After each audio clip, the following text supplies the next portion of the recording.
Few Second World War stories hold the power of the Dam Busters raid, the bravery of the men, the brilliance of the bouncing bomb, the absolute best of Britain and its allies. In May 1943, the men of 617 Squadron flew Lancaster Bombers from RAF Scampton in Lincolnshire on a mission to destroy dams at the heart of Germany. Causing catastrophic damage to the Nazi war machine, Operation Chastise catapulted 617 to international fame, particularly Wing Commander Guy Gibson, who was just 24. Wing Commander Guy Gibson, on whom the Queen bestowed the Victoria Cross. He famously said the squadron will either make history or be completely wiped out.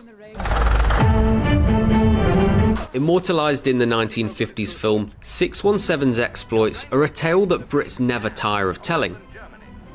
But the men in the story are all gone. The last surviving raider, Johnny Johnson, died in December. Here he is speaking in 2018. Always the uppermost thing in my mind was the dams raid. That had to be the outstanding part of the whole of my career. Inventor Barnes Wallis, who created the bouncing bomb, is celebrated as one of the war's greatest minds. A prototype is displayed at the Petwood Hotel in Woodhall Spa.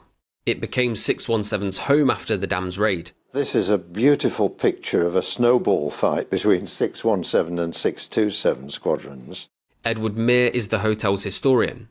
Coming as they did from ordinary, sometimes terraced homes in industrial cities.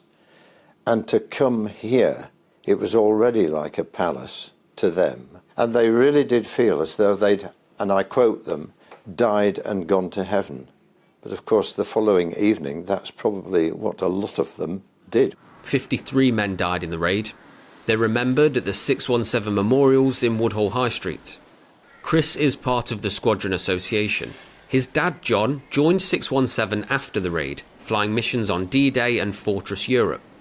He tended to keep very quiet with the family, but he was involved in squadron reunions. Chris says his dad spoke highly of the Dam Buster men.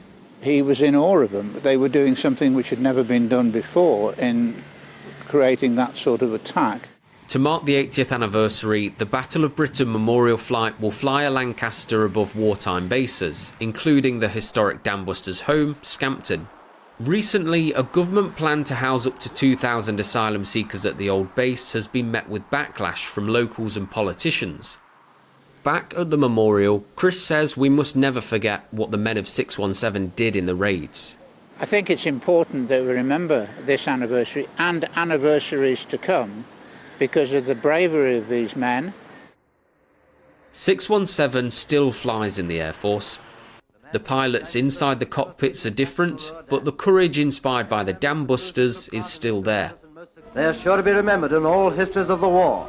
They did a magnificent job. Will Hollis, GB News in Lincolnshire.